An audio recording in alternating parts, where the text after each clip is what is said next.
anyone know you, sir? Don't believe so. I haven't been here in many years. Name's Silas Greaves. Silas Greaves? The bounty hunter? Used to be. Well, what are you doing here in Abilene? Just passing through. Got a little business to take care of. Well, sir, it would be an honor if you would allow me to buy you a beer. Hell, son, it would be my honor to drink it. I'm Molly. Howdy. I'm Dwight. That's Jack and Steve. Ben's behind the bar. Oh, I bet you got some great stories. A couple. Any of them true? Jack, be nice. A few. What about your shootout with Henry Plummer's gang in Bannock, Montana?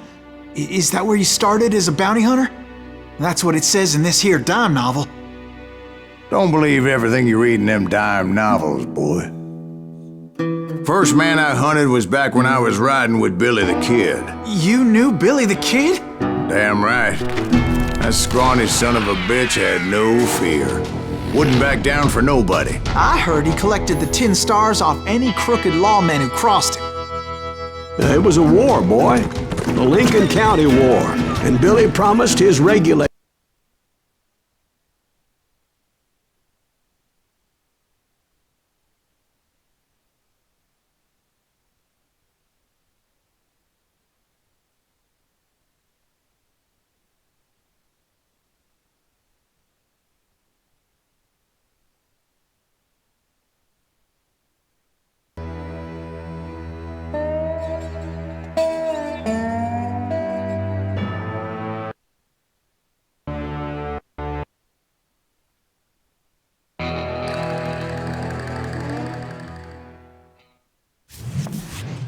It was about 30 years ago. Billy was hiding out in an abandoned farm near Stinking Springs.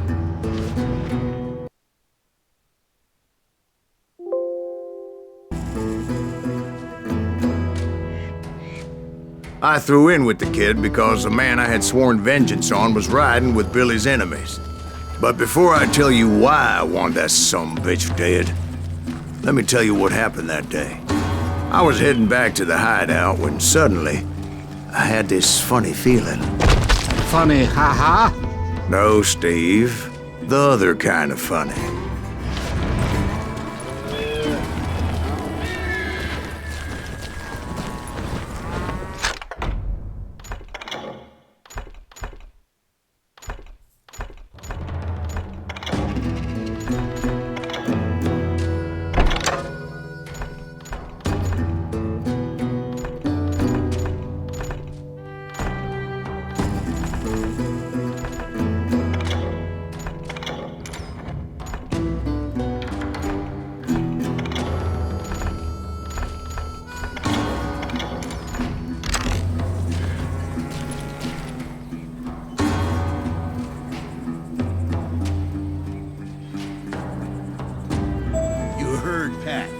Stay here and keep an eye on the road.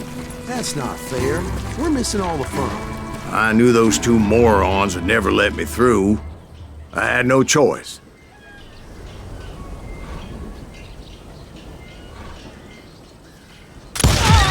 Hell! Shoot that sumbitch!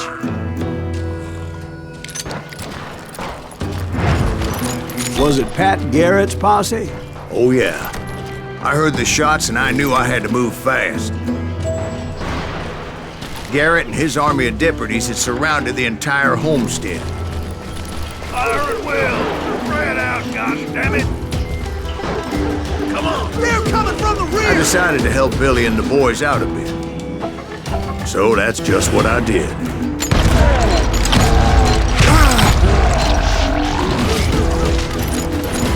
Hey, we have one behind us! Stay on it! Cover fire!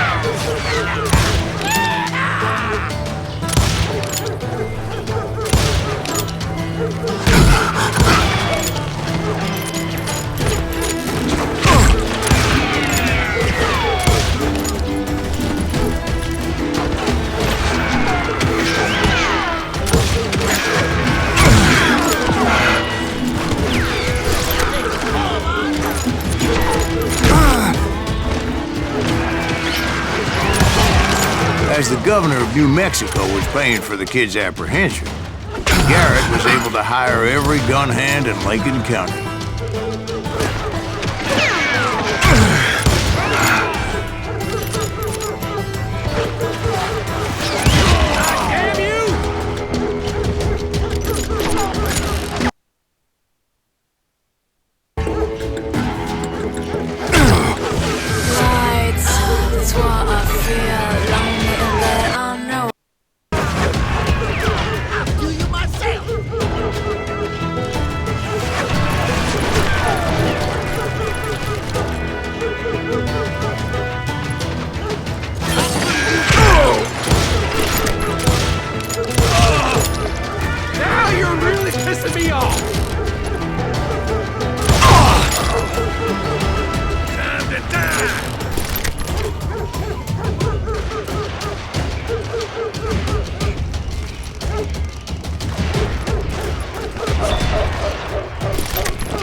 Garrett's men were running around like a bunch of chickens with their heads cut off. Send these some bitches running!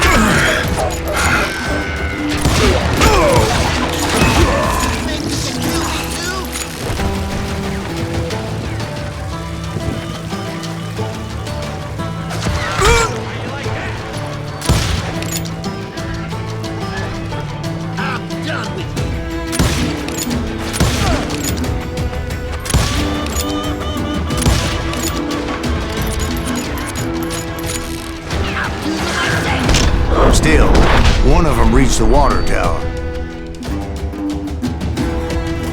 Not a bad idea. It would be a turkey shoot from up there.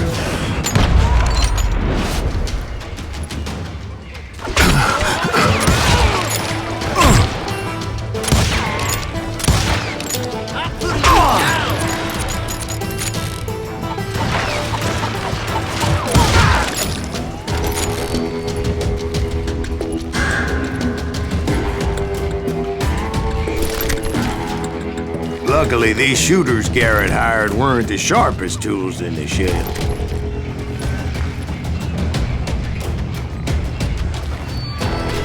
A lot of them were saddle tramps or sod busters or drunken drifters looking to make a few bucks.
Then, I heard a friendly voice yelling at me from the window. Back door! We'll cover you! Watch your flank! Truth be told, things weren't much better behind the house.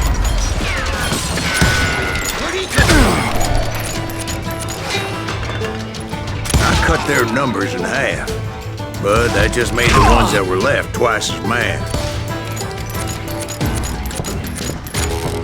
Put some holes in them!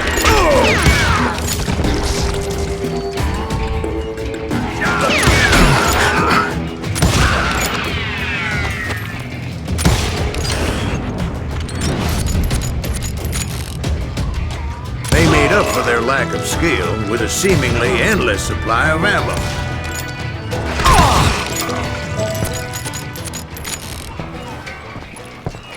It was a bit of a slog, but I finally fought my way around the back of the house.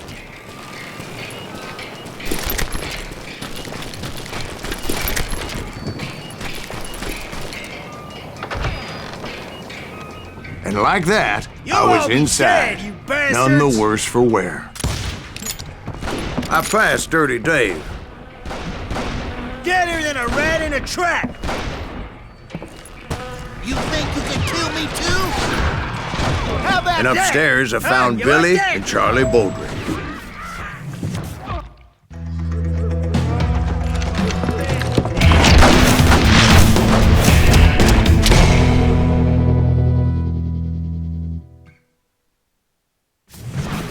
Billy looked at me and said, "About time, amigo. Grab a gun and get to the window." Wait, so you were friends with Billy the Kid? Yeah, sort of. Anyway, we were surrounded by dozens of deputized shooters who wanted to do us harm. Billy's worth $500. Kill that stupid son of a bitch!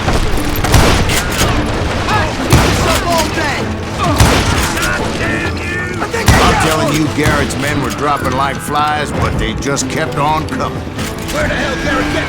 Spencer won't let us.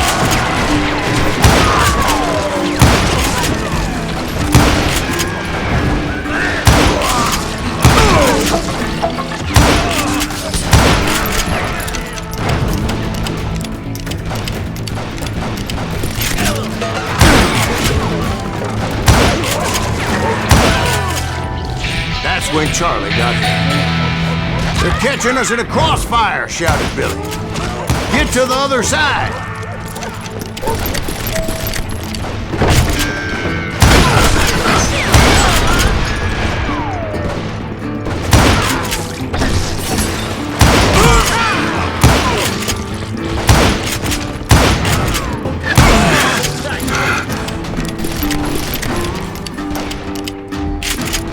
Come out, you yellow bastard!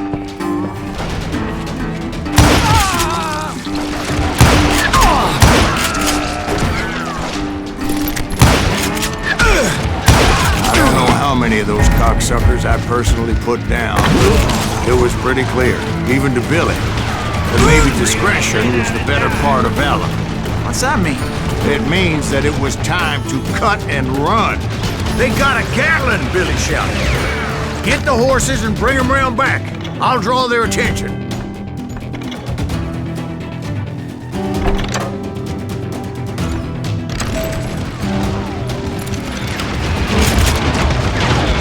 He directed that order at me, and I thought, why the hell do I have to do it? But I went anyway. Dumbass that I was back then.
Many would have fled in my place.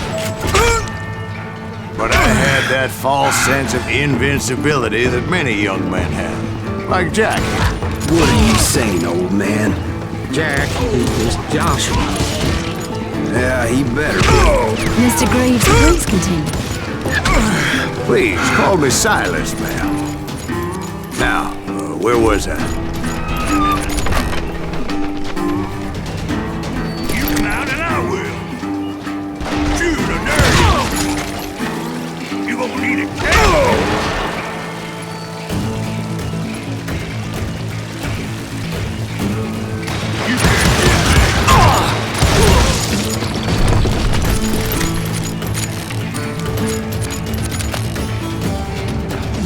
heading for the barn.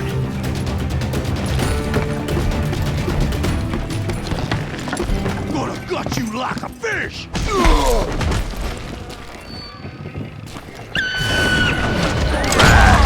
Making my way past a passel of fallen foes.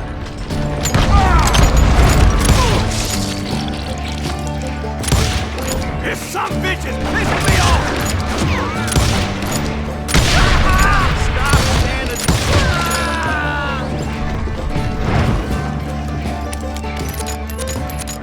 Show yourself! Sounds like Garrett hired a whole regiment of hired guns. Yeah, and just when I thought I was done with them, more of these hapless bastards would pop up.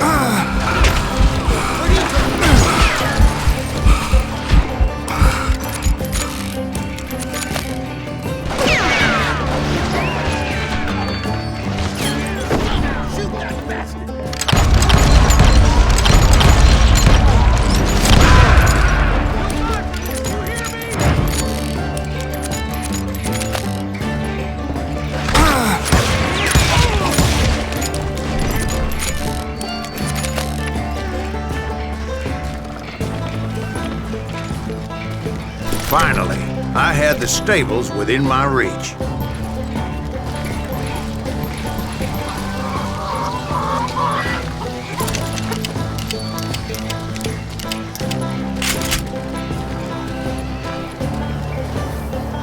And that's when I met Sheriff Pat Garrett. I read that you went toe-to-toe with him, sir. That backstabbing bastard with that tacked-on tin star.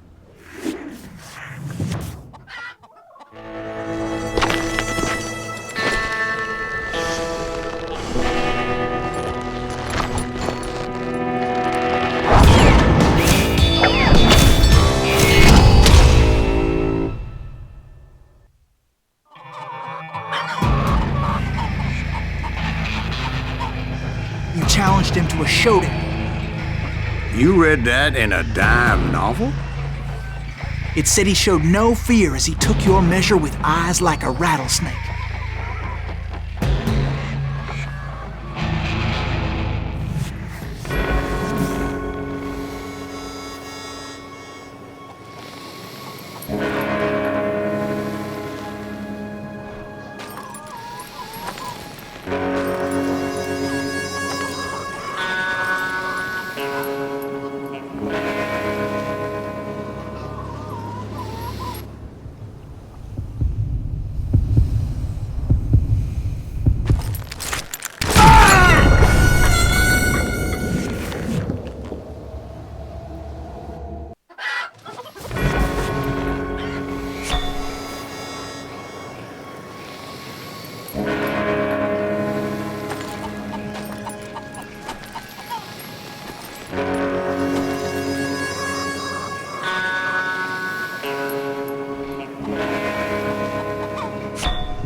And that you killed him in a fair fight. Is that what that Penny Dreadful said? No, boy. That ain't what I meant when I said I met Pat Garrett. So let me start again. I finally reached those damn stables.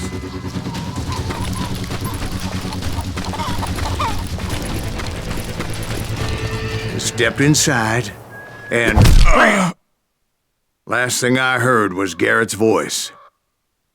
That's not Billy. And go on, how did it end? And, boy, that was just the beginning.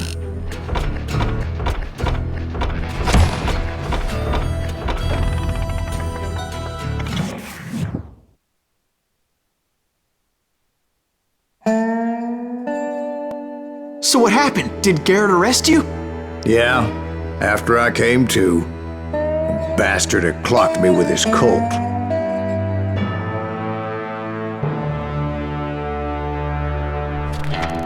And the kid surrendered? When he realized there was no getting out of there alive. So they locked you up in Lincoln? Indeed they did. Sentenced me to hang right along with the kid.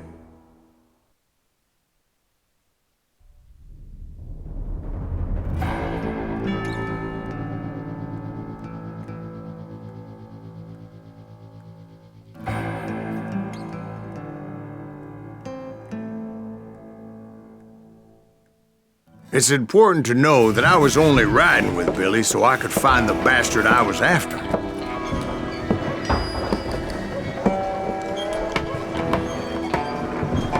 He was with John Kinney's gang, and they were sworn enemies of Billy's regulators. Why were you after him? I owed that son of a bitch a bullet for what he had done to me and mine. Instead, all I got for myself was a goddamn death sentence. Luckily, it was right around then that I heard Billy make his move. He shot Jim Bell and a few other guards as he made his getaway. Later, they wrote that some lady friend planted a pistol for him in the privy.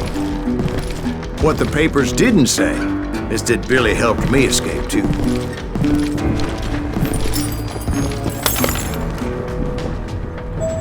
My first order of business was finding a firearm.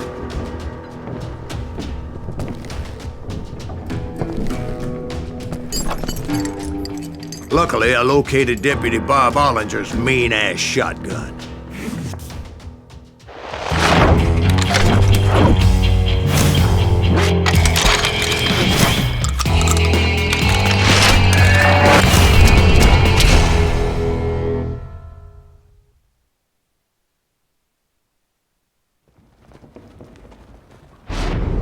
I saw Billy through the window, and he yelled that I should take to the rooftops to make my escape.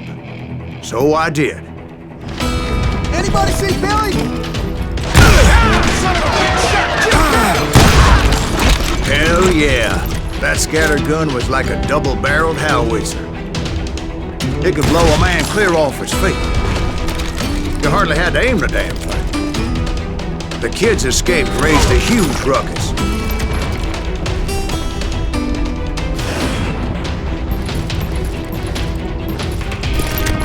Guards were everywhere looking for him. Can't let the kid get away!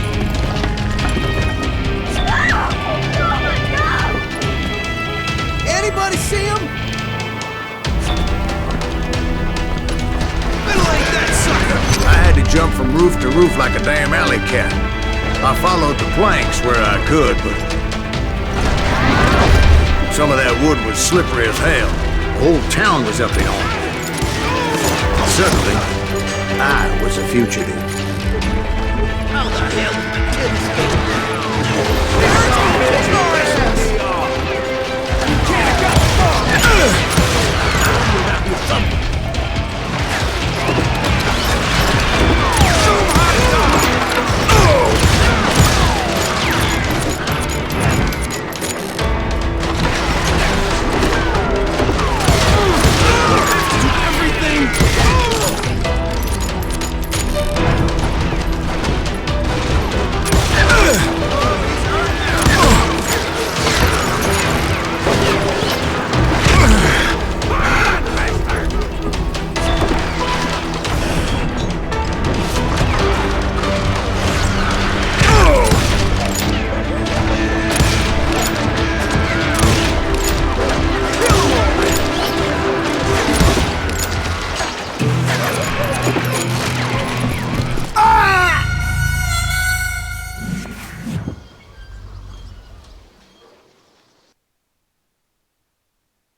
Billy broke out of jail. Violence is not the answer.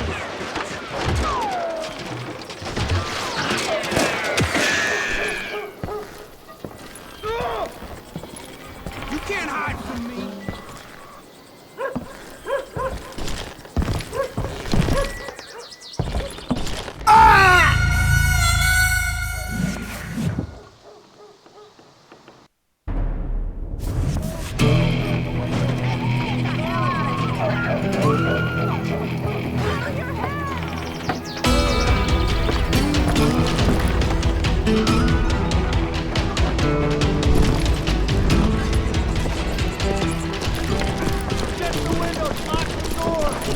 So that bastard you were after, what did he do? He did me and my family a grievous harm. But I knew if I was ever gonna find him, I would need to get my ever-loving ass out of there. I tried to be stealthy and sneak my way past. This town doesn't have a moment's peace.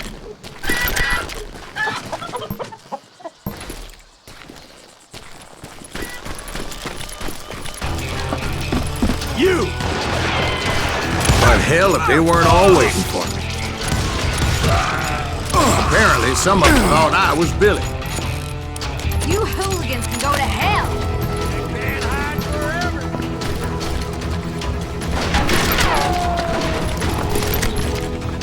Leave it to me. somewhere. See, me and the kid shared a certain similarity in build and coloring. I was just glad I had Deputy Bob's mean-ass shotgun. Hit you, didn't I? Surrender yourself!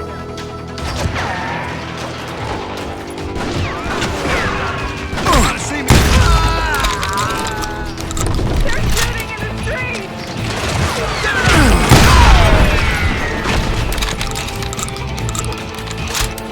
I'll fight! Get your headstone!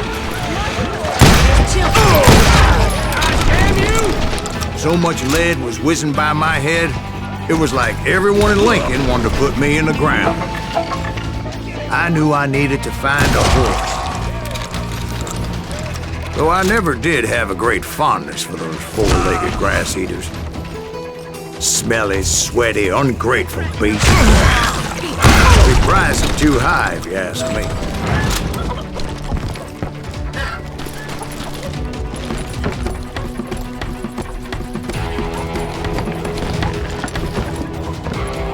Damn town's going to hell in a handbasket!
But where was the kid while you were busy getting shot at? Gone. And that's when it occurred to me why Billy set me free.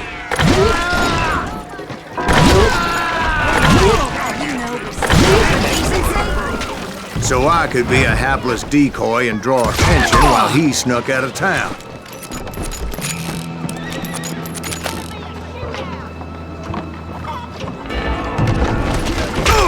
I knew if I made it out of there in one piece, no one would put a price on my head.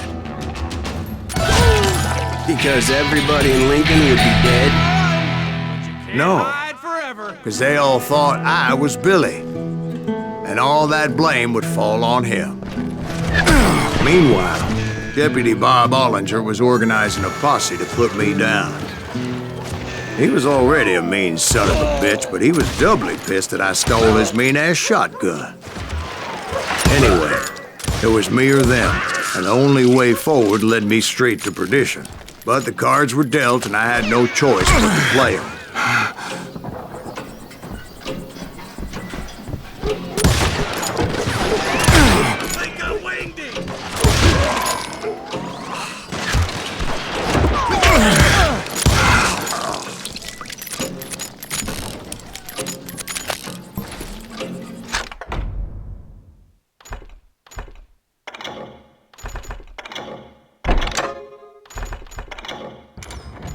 Show yourself, coward!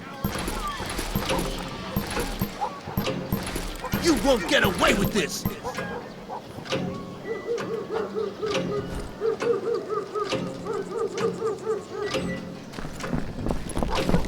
Surrender yourself! Cover your head! If the women don't agree with this... Did he get away?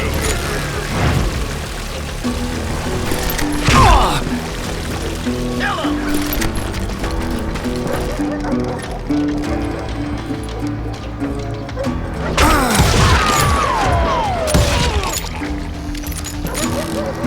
Time to die!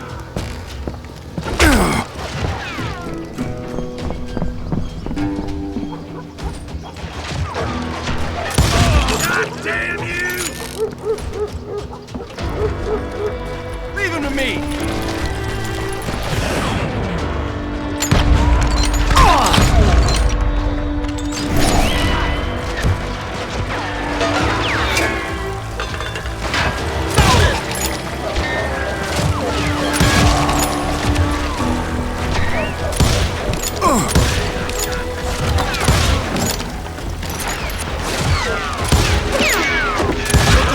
Deep shit when Pat gets back!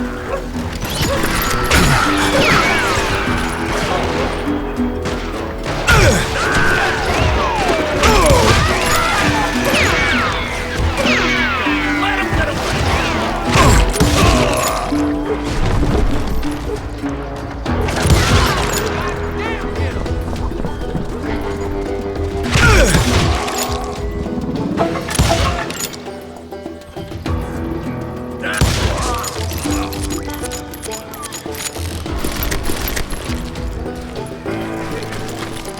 Finally, I found what I was looking for. The stables on the edge of town. I guess Billy saved your ass, taking out Bob Ollinger the way he did. Billy didn't kill Bob. Well, sure he did. He dispatched him right after he shot Deputy Bell. No, sir. Because Bob came right up behind me, angry as hell that Billy had lit out. "Hello, Bob," I said. "I think you better let me go." And he says, "I don't think so, boy. Not with my shotgun." So we stood there in the middle of the street, eyeball to eyeball. He intended to kill me, and I knew I had no choice but to defend myself.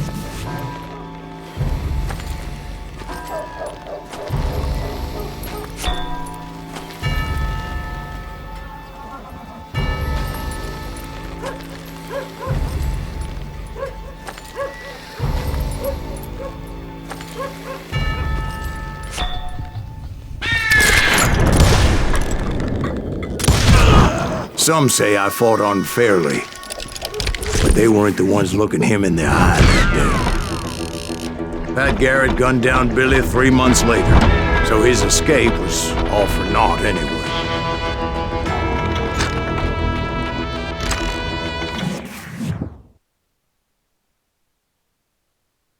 So where'd you go after Lincoln? Mexico. Until I realized nobody was looking for me. I ended up taking a job at the Rurales. The Mexican Rurales?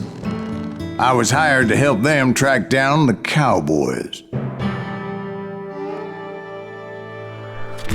The most vicious outlaw gang in Cochise County? Curly Bill Brocious? Johnny Ringo? Led by old man Clanton himself. They must have paid you a pretty penny to take them hombres on. Not really.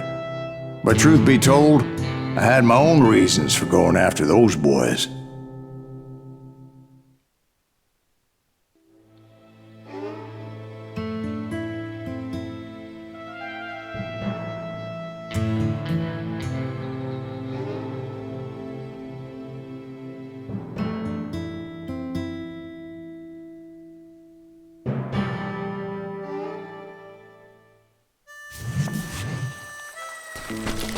So was the bastard you were after now riding with the cowboys? Roscoe Bob Bryant was his name. Oh. But no, this time it was a different bastard I was after. The aforementioned Mr. Ringo. I came upon them robbing a stagecoach, which wasn't surprising, being they were such murderous thieves and bastards. The bandits wore red scarves, so I knew they worked for the old man. Over there! There! I did my best to help those poor passengers.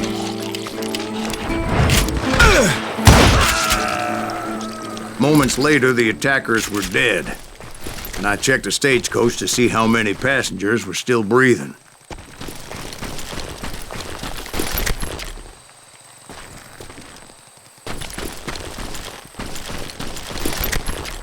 None. It was then I wondered if the rocks weren't hiding more bandits.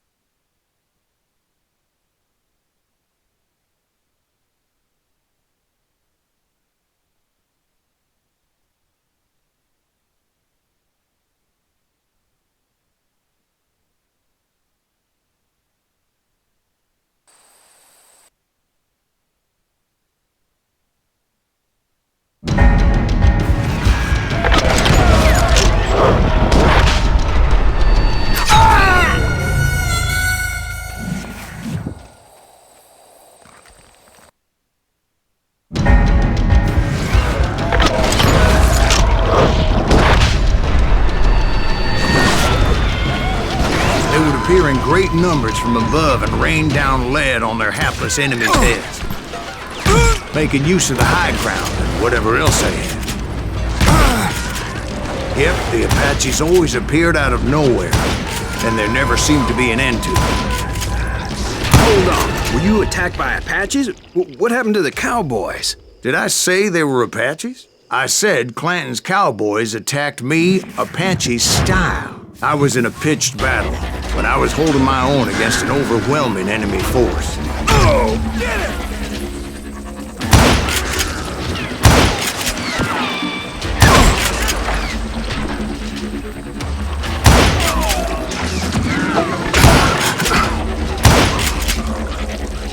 See, at the time, I was still pretty green and would often blunder into regrettable situations. But I just kept shooting at anything I could see up in those damn rocks. I didn't see Ringo, but I knew he was with the cowboys. He and Roscoe Bob had done me a dreadful wrong, and I was determined to have my revenge.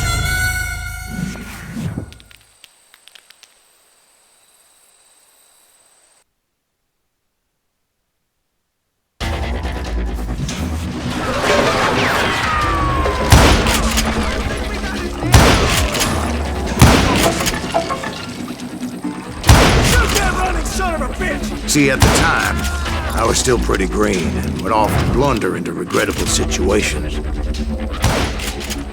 But I just kept shooting at anything I could see up in those damn rocks. I didn't see Ringo, but I knew he was looking out for me. He and Roscoe Bob had done me a dreadful wrong, and I was determined to have my revenge. But to get to Ringo, I knew I'd have to fight my way past these other assholes first. Unfortunately, I was running out of ammo. Another perfect example of my relative inexperience as a hunter of men.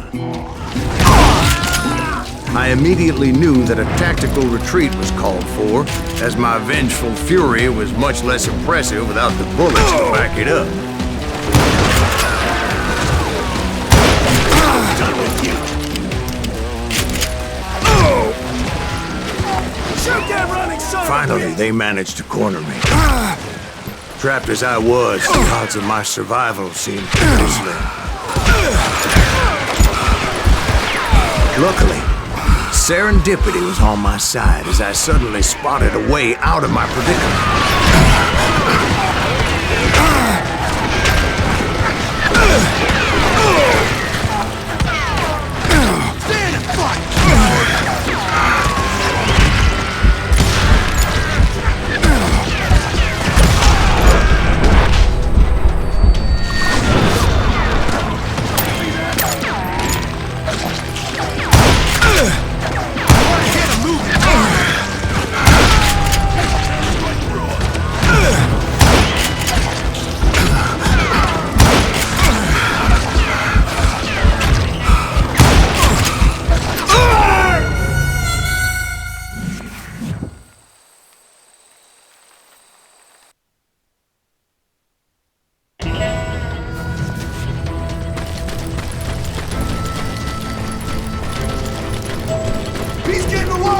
I ran ahead, as if the devil himself was after me. Bullets were whizzing by my ears, but I wasn't about to roll over and die.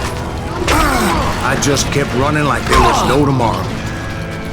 Because there wouldn't be if Clanton and his men caught up with me. As I was scurrying around those caves, I thought, what was I thinking?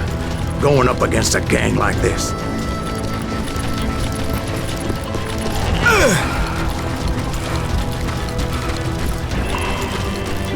I just kept running, not knowing where the hell I was going.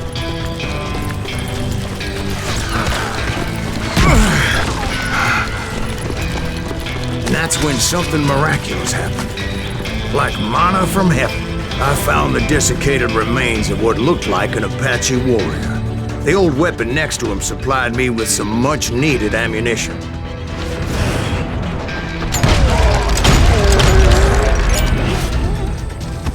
Pat Masterson once told me it was more important to be lucky than good, and he would know.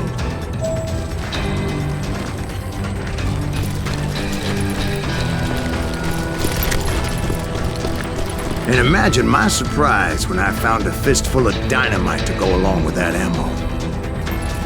That stroke of good fortune evened the odds and bolstered my confidence. It was time to turn the tables. Time for the prey to become the predator. Time for the hunted to become the hunted. Time. All right, Jesus, we get it. They were right where you wanted them. That's right. I was done running. And the old man's boys were not expecting that. No, sir.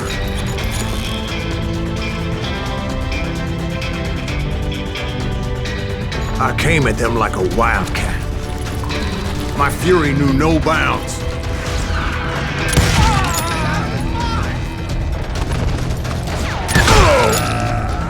Get him!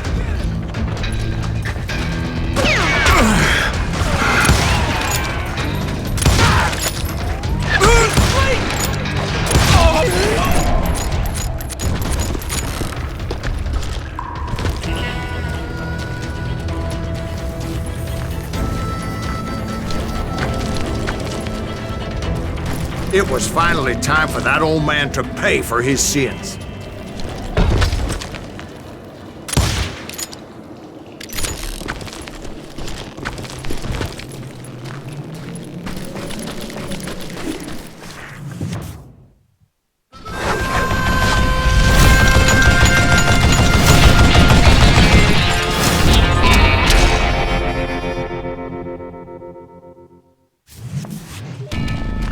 I yelled out at the top of my lungs, "Clanton, I'm coming for you!" A little stealth might have made more sense, to be perfectly honest. Because that old fool had a Gatling gun and enough bullets to last him till kingdom come. And I knew I could not let that deter me. Not if I was to find and kill Ringo. I needed to get that old man off that gun. Damn good traffic, damn to death. Would you get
Let me tell you, that was the longest uphill climb of my entire damn life. what a piece of Well, crap. one of the longest. There was that one time I was pursuing Frank James, Jesse James's brother. Jesse James? Perhaps we could talk about that one later. Now, where was I? Right. One stupid I had old man Clanton in my sights. Most everyone thought it was the Ruales who had come up against him in Guadalupe Canyon. But it was just me. Would you get that?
Most everyone thought it was the Ruales who had come up against him in Guadalupe Canyon, but it was just me.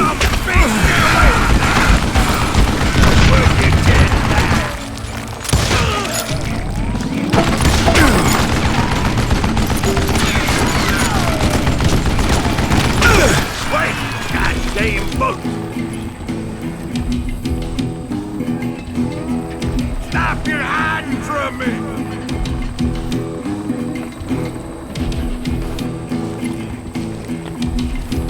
What I ever do to you?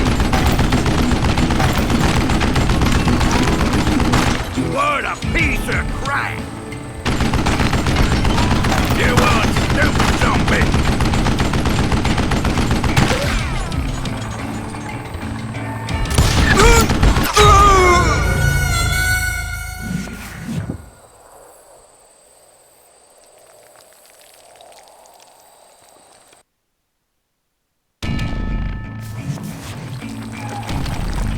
Gonna blow you into next. I don't know how you live this long. Damn contraption, damned to death. You want stupid zombie. These are good men you're killing. Wait. You murdering bastard.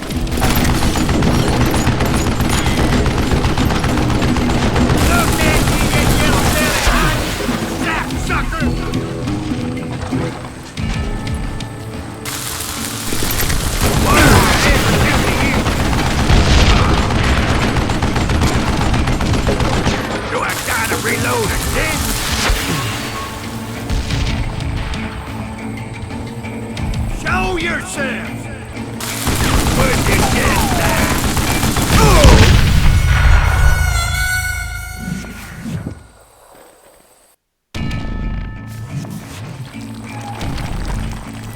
Get ready to...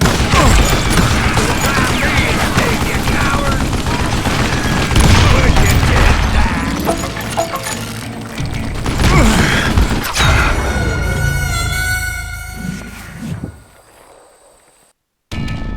Most everyone thought it was the Ruales who had come up against him in Guadalupe Canyon, but it was just me. Get away with that! Wait!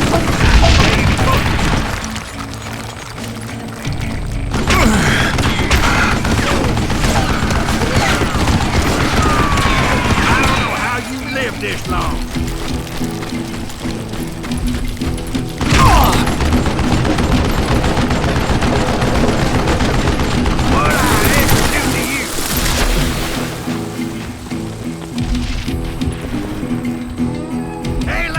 What you made of, boy? You stupid zombie! Damn, I gotta reload! Would you just die?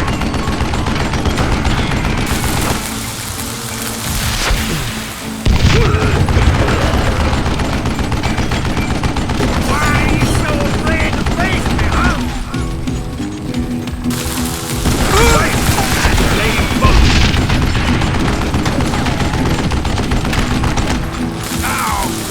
Reload. I don't know how you lived this long.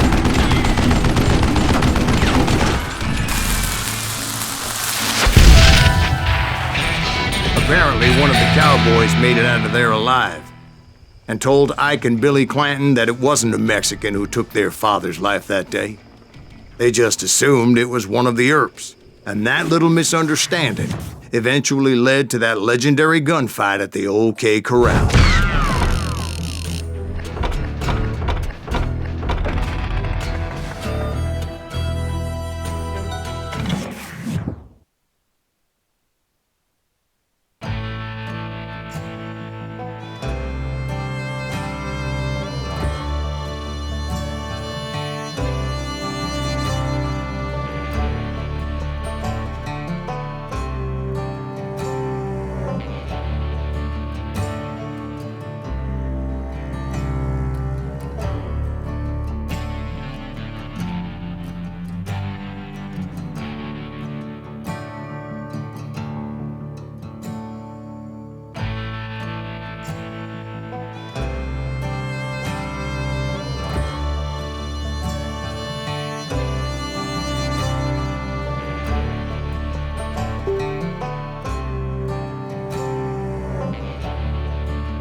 A few weeks after that dust-up at the OK Corral, I was still after Johnny Ringo.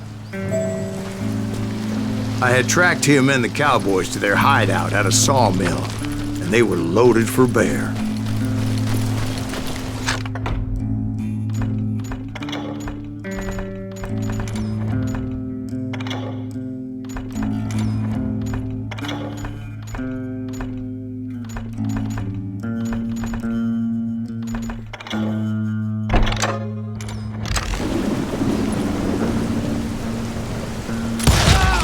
What exactly did Johnny Ringo do to piss you off?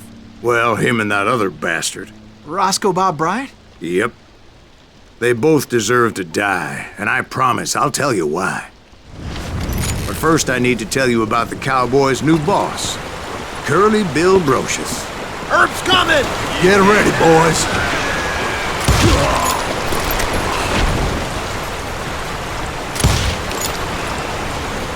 Put some holes in!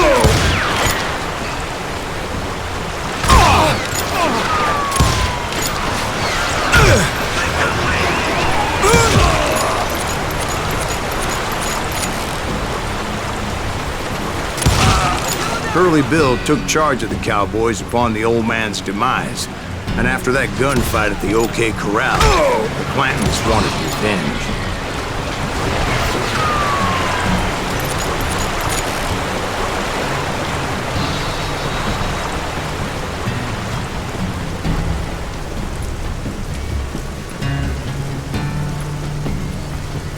Hey, got something for you!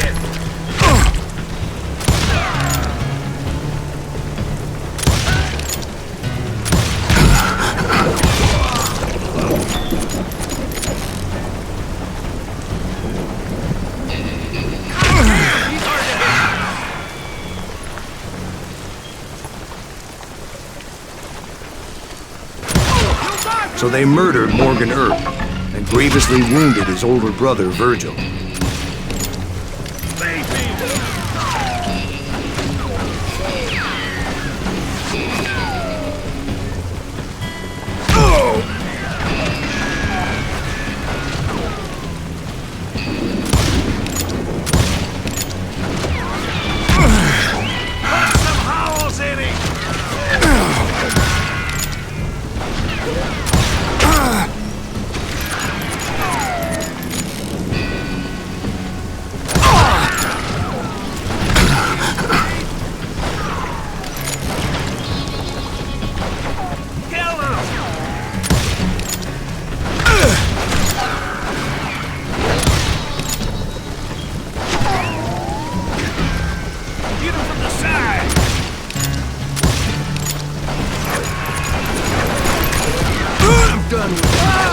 Wyatt and Doc went on what became known as the Vendetta Ride, hunting those outlaws down.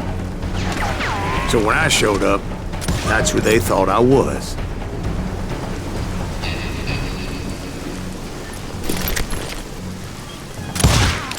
Let's just do this!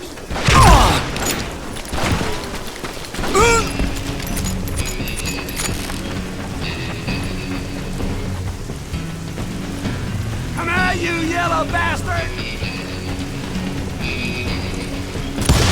Jesus Christ!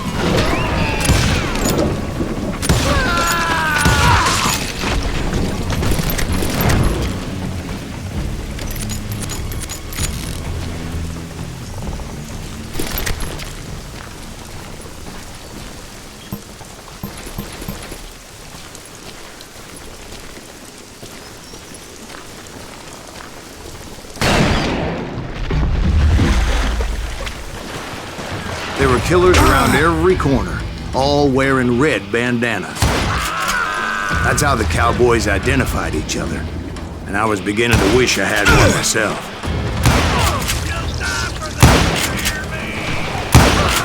But I wasn't about to let Ringo walk away unscathed, and that's what drove me forward. They say that Ringo was infernally fast. I hardly saw anyone faster, boy. Certainly not Wyatt Earp. That man was all hat and no cap.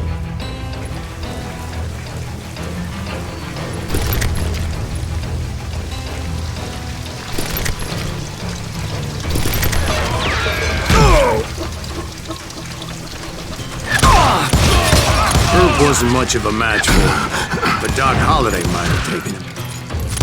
That Lunger should have kept his nose out of it. They never charged anyone for the murder of Morgan Earth. But everybody knew that Curly shot him in the back. That was common knowledge. Yeah, maybe so. But Ringo had nothing to do with it. He was just being loyal to a friend. Is that what you call it? Being loyal? Well, to get to that loyal friend, I had to pass by some buzzsaws as big as a man.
Excuse me, sir. I have a question.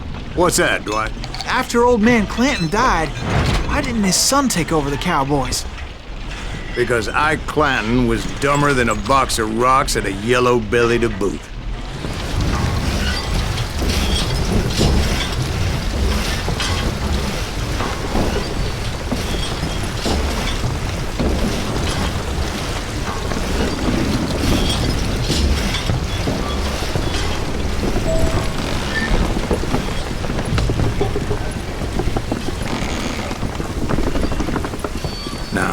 Where was I? Taking down the entire cowboy gang single-handed. Indeed I was, Jack.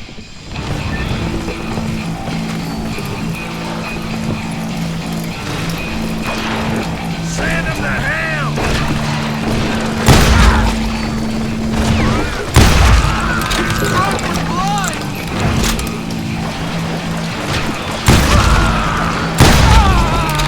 Beat him!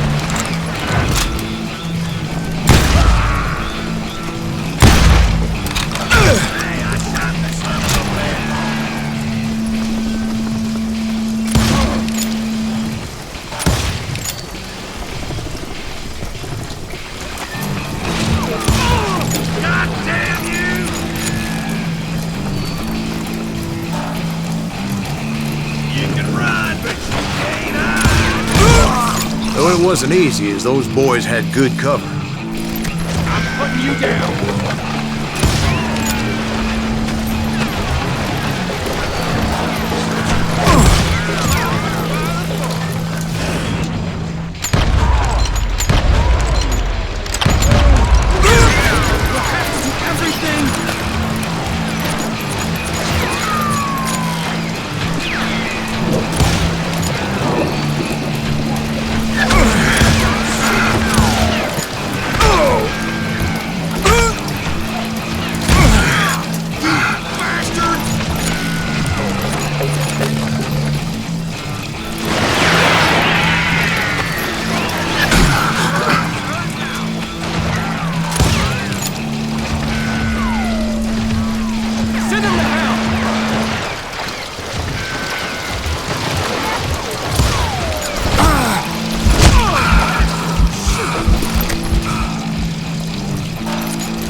Keep missing.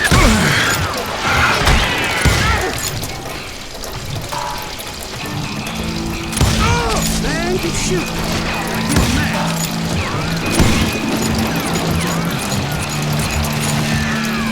Shoot! Die!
Face me, you coward!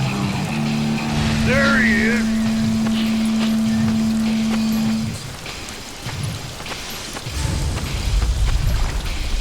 Oh, now what?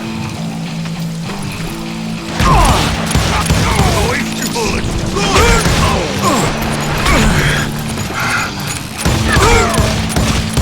Don't let that asshole get away with this. There were carts everywhere, piles of lumber, and God knows what else for people to hide behind. That really was one hell of a sawmill. Quite an impressive operation.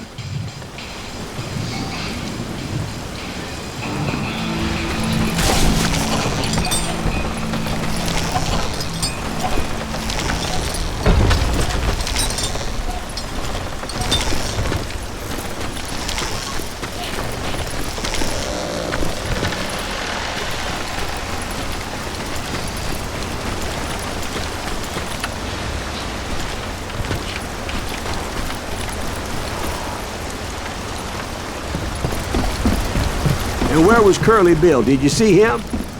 I'm about to get to that, Ben. Patience. I'm painting a picture here. There was this beautiful waterfall and a crystal clear stream that led to a verdant valley that was truly... Consider your picture painted. What happened next? Well, finally the bastards that were still alive made a last stand.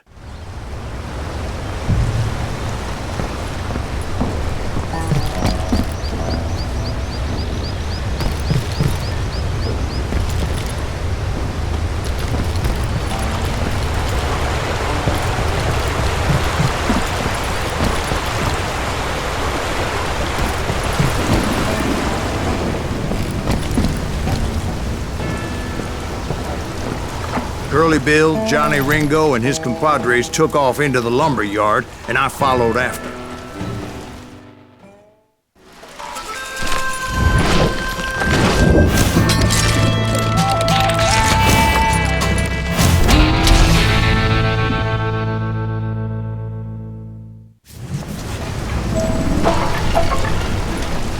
Are you saying they ran? Cowardice was not in Ringo nor Curly Bill's nature. No, sir. I never said they were running scared. They just wanted me out in the open. Time to dance with the devil! Like the scared little puppy. You working for Wyatt Earp? Did that sumbitch Earp send you to kill me? Let's see what you got!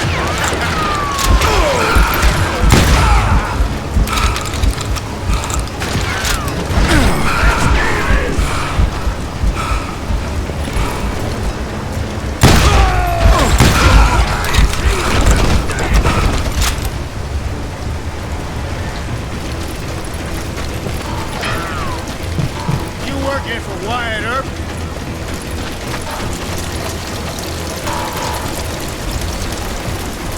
You can't hide forever, boy.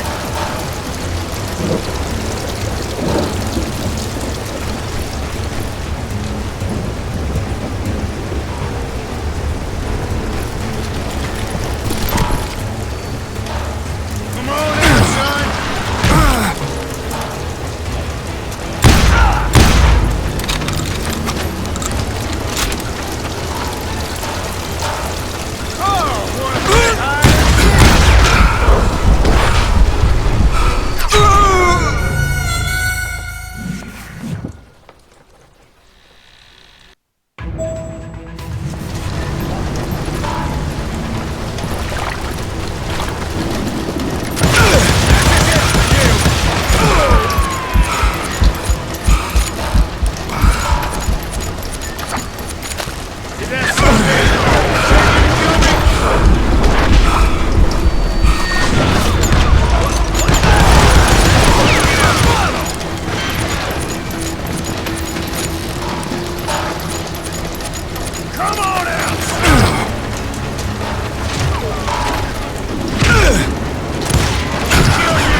Brocious gave me no choice but to take his life.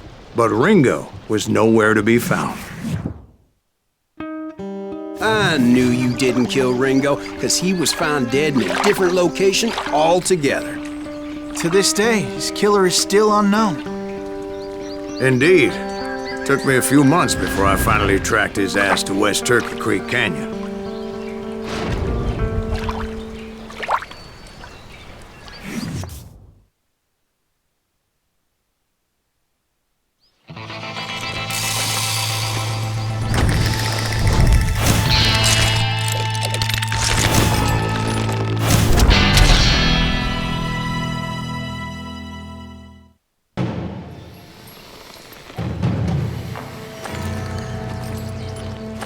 That's incredible, sir. I always thought that Doc Holliday was the one that killed him.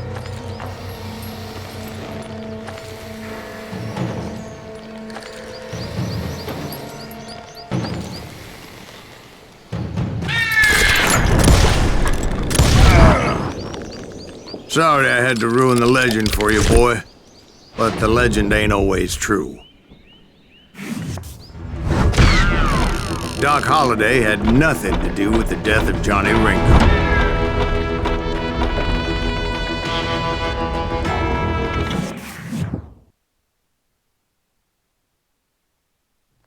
I was paid a healthy bounty for Ringo and Curly Bill, and realized there was real money to be made. That's why I went after Henry Plummer.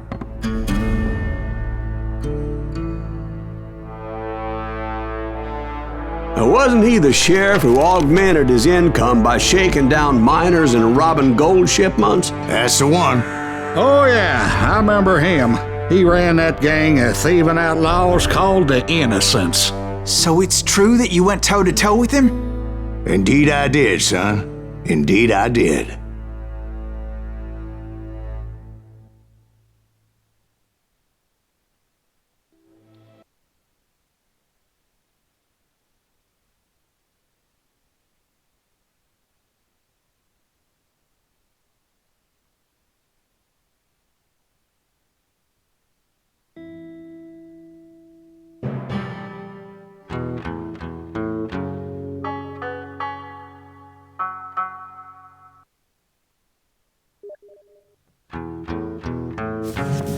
I knew I needed resources if I was going to track down Roscoe Bob Bryant, and hunting Plummer looked like a good way to get rich quick.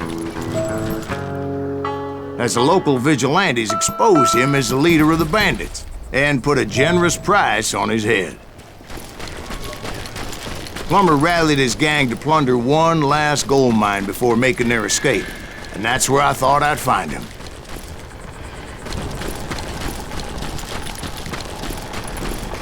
It makes me nervous standing so close to all these goddamn barrels of gunpowder. Why would you be nervous? No one has the cojones to come after us. As long as you don't light up a cigar, we're fine. Besides, George is up there on the rocks with that rifle of his. Nothing gets past him. Yeah? Who the hell is that? Don't let him! As my late father pointed out to me more than once, God made men, and Samuel Colt made them equal.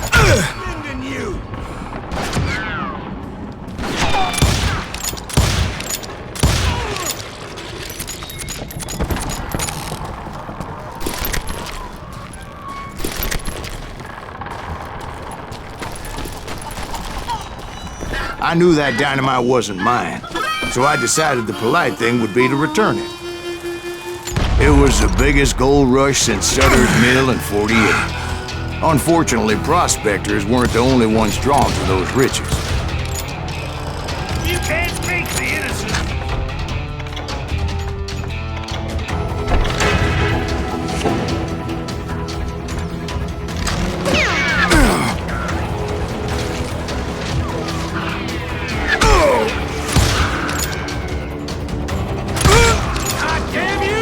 There were thieves and killers, robbing travelers and hijacking gold shipments. Like those that ran with Plummer. Some were just regular folks I knew from town, drawn by greed and easy pickings. Charlie Crow, the blacksmith. James, who worked in the stable. Sam and Jeremiah Barber, the butcher's sons. Ordinary citizens who lived a double life. Stealing and thieving and murdering their neighbors.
The rest were veterans of the Civil War.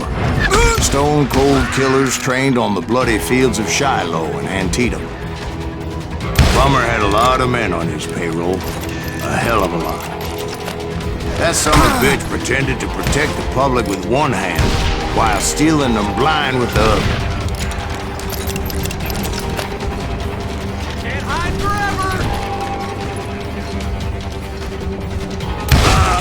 He set up a defensive perimeter which I had no idea how to breach. Do you know who we are? Dangerous, desperate individuals. I was outnumbered and in way over my head, but I was too damn stubborn and stupid to realize it. They must have thought I was touched, or had some kind of death wish. Seeing as there were barrels of gunpowder everywhere.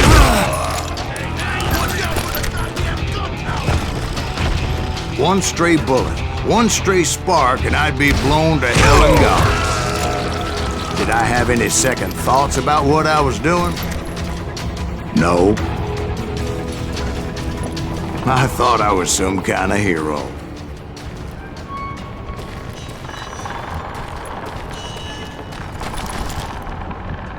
I finally made it past and headed on to meet my destiny. But first, I had something I needed to figure out. I had a few ideas on how to get into that mine, but once I made my decision, I knew there was no turning back.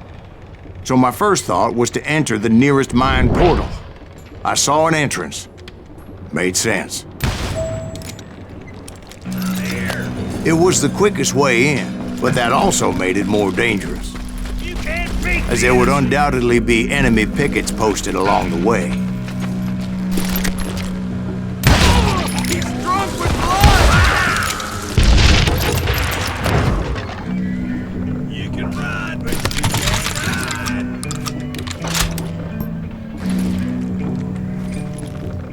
Time to die! Besides, once you enter a mine like that, it's easy to get all turned around.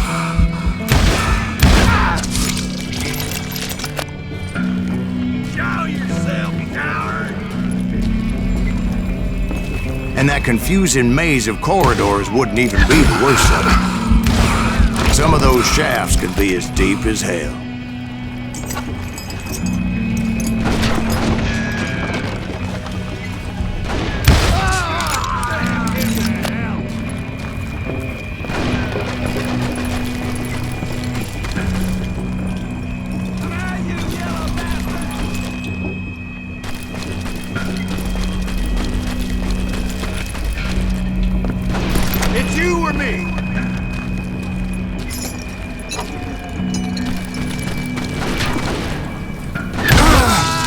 single stumble or misstep can easily end in a deadly plunge to oblivion.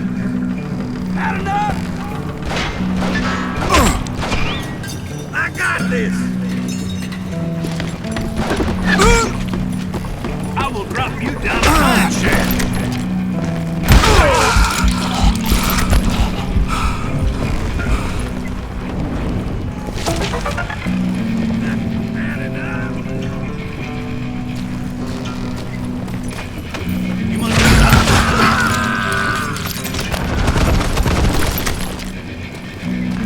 Quick reflexes often make up for a lack of common sense. Luckily, I was never one to be easily bushwhacked. I would just need to be careful not to blow myself to kingdom come. There he is! With all that gunpowder and dynamite everywhere, a body has to know what he's shooting at.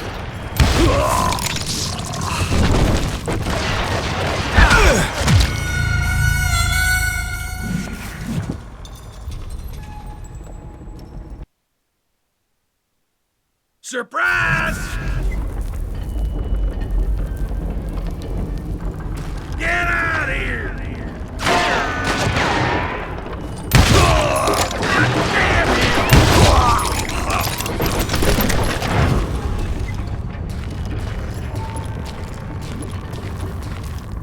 One wrong bullet could have turned that mine into a dad-blasted tube.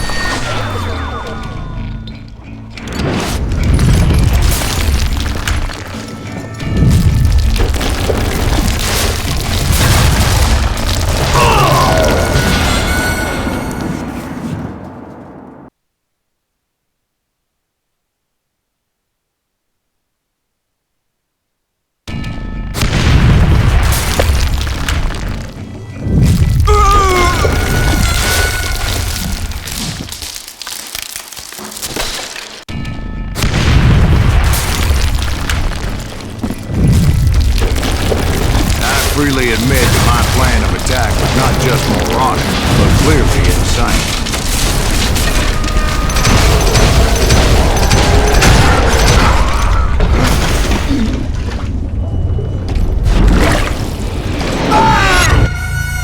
It's a good thing that I abandoned that ridiculous plan before I even tried it.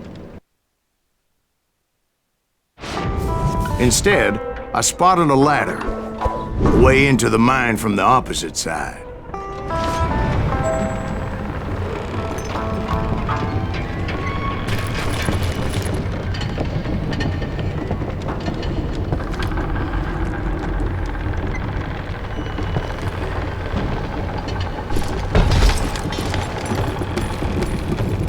It was a long way around, but that approach seemed more sensible at the time. Of course, being I had a problem with heights, that scaffolding scared the bejesus out of me. Climbing down that ladder required some caution, because even though I had a younger man's reflexes, no man can dodge a damn bullet while climbing down a rickety ladder. I needed to make a leap of faith, which ain't easy when you're suspended between heaven and hell.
was determined not to give up, however.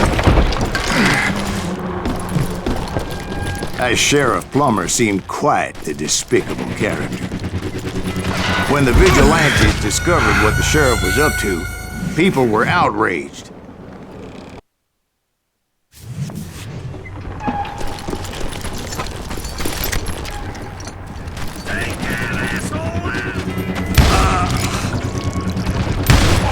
That 10,000 they put on his head would go a long way to helping me find old Bob. And I had made it my mission to settle that score come hell or high water.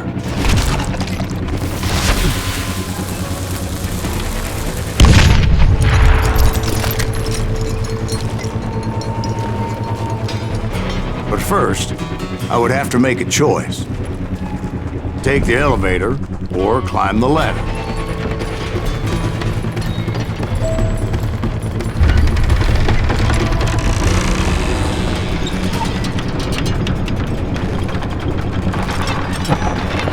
I wanted to use the element of surprise. Plus, I figured I could use the exercise. I was warmed up already, so what the hell?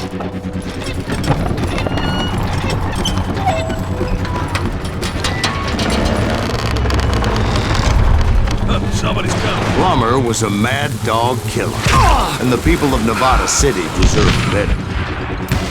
Nevada City? Well, I thought Plummer met his maker in Bannock, Montana.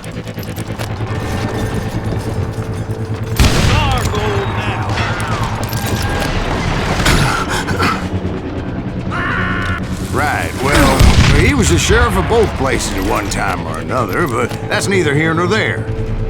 Time to blow your shit up. Right here.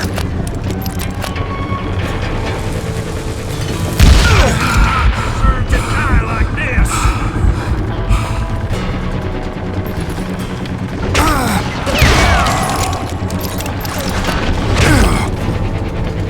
You ain't beefing me.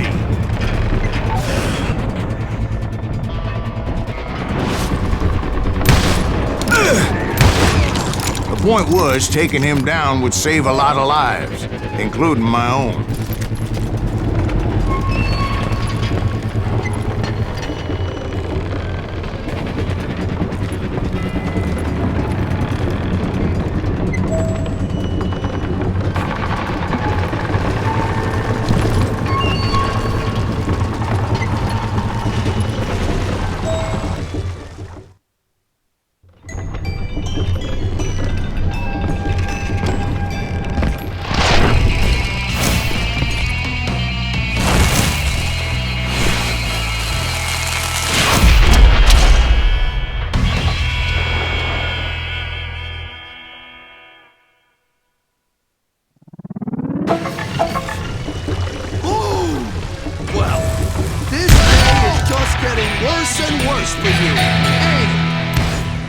Henry Plummer was clearly unhinged, and I could see right away that this was going to take some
That's how Henry Plummer died.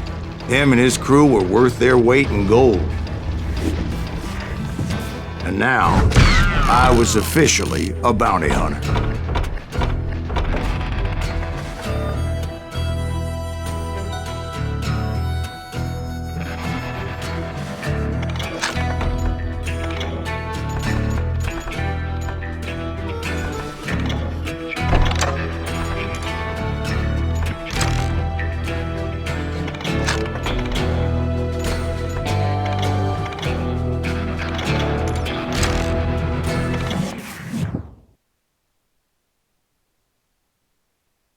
So, did you finally go after that Bob feller?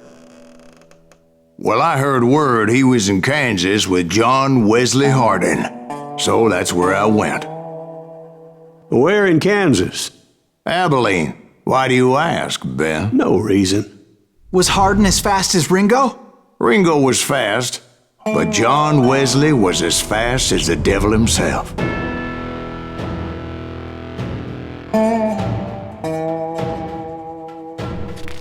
Hell, he killed his first man at 15. From that day forward, he had a price on his head and wouldn't back down for nobody, not even Wild Bill Hickok himself.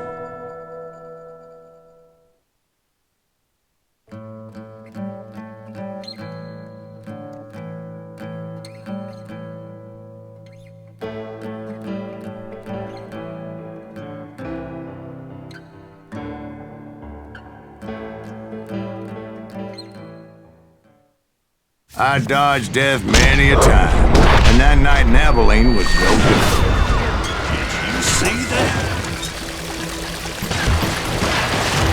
I was there with the intention of finding that bastard Bob and collecting the bounty on John Wesley.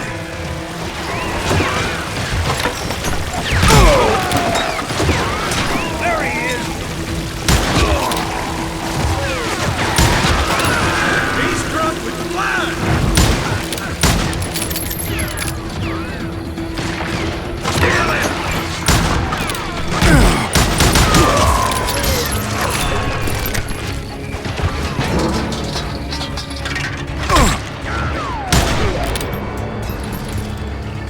I thought the Texas Rangers got Hardin. Yeah, that's what they want you to believe.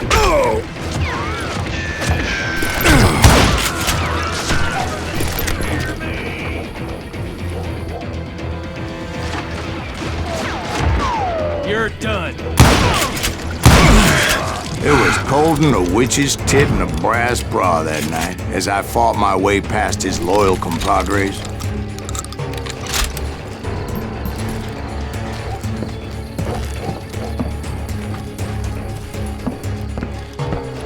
The very same saloon we're sitting in today.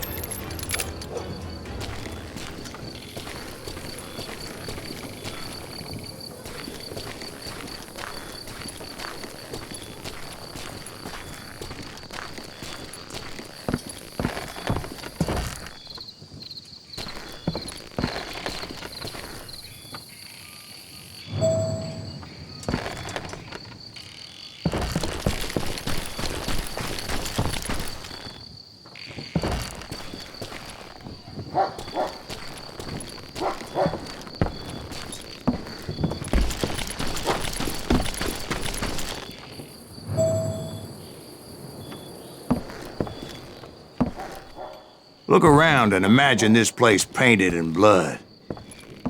Hardin was waiting for me, and...